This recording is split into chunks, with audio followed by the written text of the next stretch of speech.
Assalamualaikum warahmatullahi wabarakatuh. Selamat pagi anak-anak. Semoga semuanya masih tetap sehat walafiat ya, dan tetap jaga kesehatan kalian semuanya. Sampai ketemu di tatap muka pada tanggal 16 nanti ya. Anak-anak, pada pertemuan kedua ini pelajaran prakarya ya, saya akan memberikan materi pada bab 2, yaitu pengolahan kerajinan limbah keras. Nah, pada bab ini nanti kita akan belajar bagaimana cara pengolahan limbah keras yang dijadikan sebagai produk karya seni atau produk kerajinan yang memiliki nilai jual tinggi. Nah, seperti apa penjelasannya?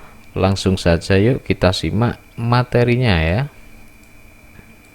Nah anak-anak,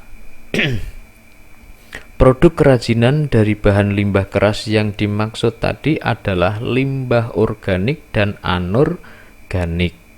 Nah tentu anak-anak masih ingat pada bab 1 kemarin sudah saya singgung bahwa limbah keras organik itu adalah limbah yang berasal dari alam. Nah, dari alam itu arahnya adalah dari tumbuhan, hewan, atau bebatuan. Semua itu disebut limbah organik ya. Limbah organik ya. Nah, dari sini saya akan memberikan beberapa contoh tentang pengolahan limbah keras organik. Nah, saya mengambil contoh dari cangkang kerang. Nah, dari cangkang kerang ini juga dibedakan menjadi 2 jenis anak-anak ya, yaitu cangkang kerang jantan dan cangkang kerang betina. Nah, kira-kira mana yang lebih baik?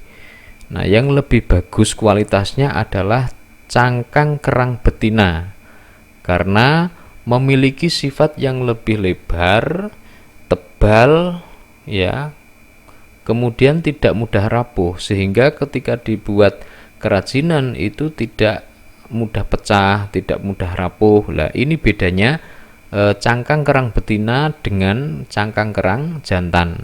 Nah, sehingga banyak sekali pengrajin yang memilih cangkang kerang betina sebagai bahan kerajinan limbah cangkang kerang tersebut ya. Oke. Selanjutnya anak-anak, yang kedua yaitu kerajinan yang terbuat dari tempurung kelapa. Nah, seperti kita ketahui bahwa pengolahan tempurung kelapa itu memang tidak semudah yang kita bayangkan ya.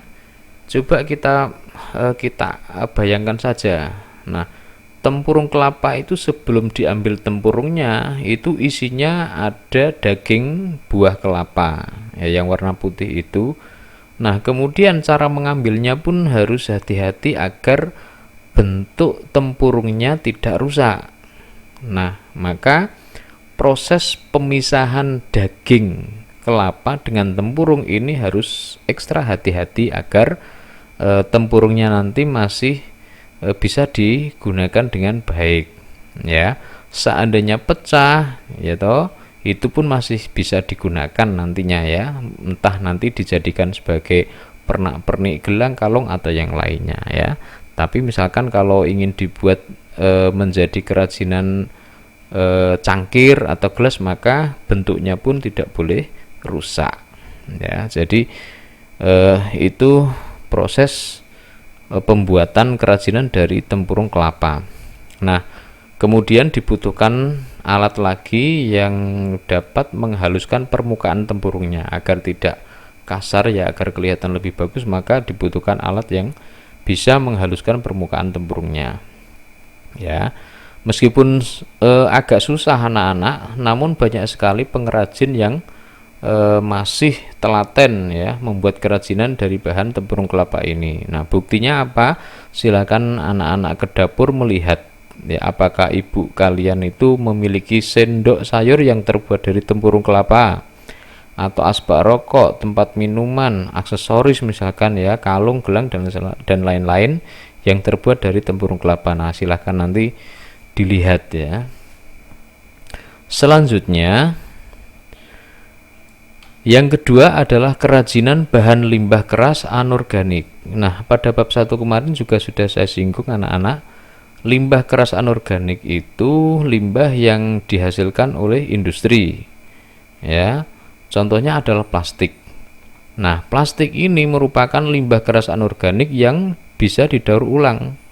Ya, selain plastik apa? Yaitu pecahan keramik, pecahan kaca, potongan logam. Nah, kemudian limbah-limbah ini nanti bisa kita pilah sesuai kebutuhan. Jadi mana yang layak pakai dan mana yang tidak layak pakai. Ya.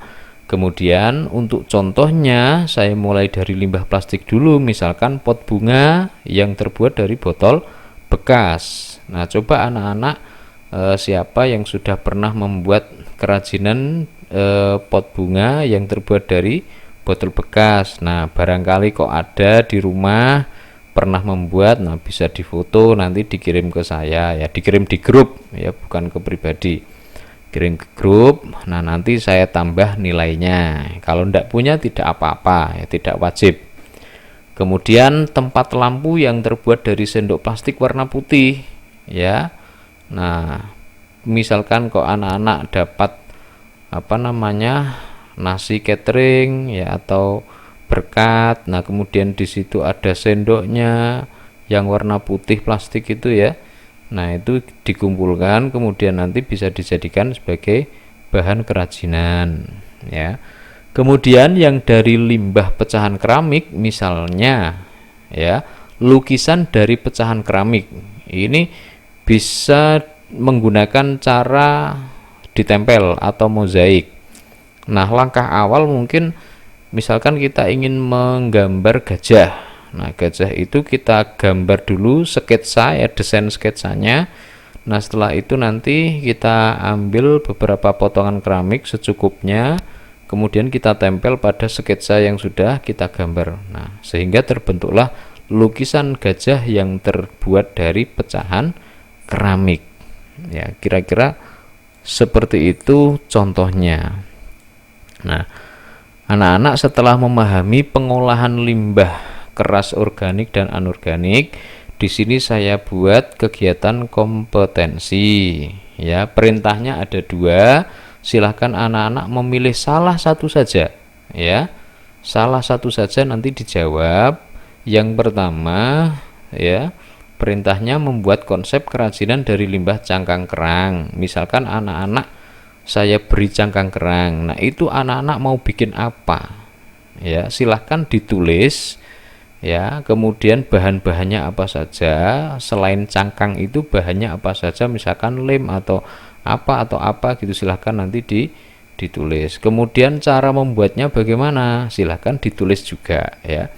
Yang kedua, buatlah konsep kerajinan dari limbah anorganik, bebas, bisa plastik, bisa pecahan keramik, bisa apa saja, bebas ya. Sama, kalian ingin membuat apa, tulis bahan-bahannya apa saja dan cara membuatnya seperti apa. Jadi silahkan mau pilih nomor 1 atau nomor 2 saja, monggo ya, pilih salah satu saja, tidak usah dikerjakan keduanya. Seperti biasa, jawaban langsung ditulis di kolom WA ya, di komen WA grup, kemudian dikirim sebelum jam 10.30.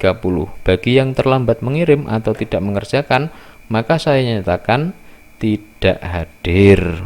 Oke, paham ya anak-anak? Saya kira cukup untuk materi prakarya pada bab 2 ini. Memang materinya sangat sedikit, ini sudah saya rangkum ya. Jadi anak-anak bisa menulis atau cukup ditonton saja sampai hafal videonya ya. Oke, terima kasih, selamat belajar. Kurang lebihnya mohon maaf. Assalamualaikum warahmatullahi wabarakatuh.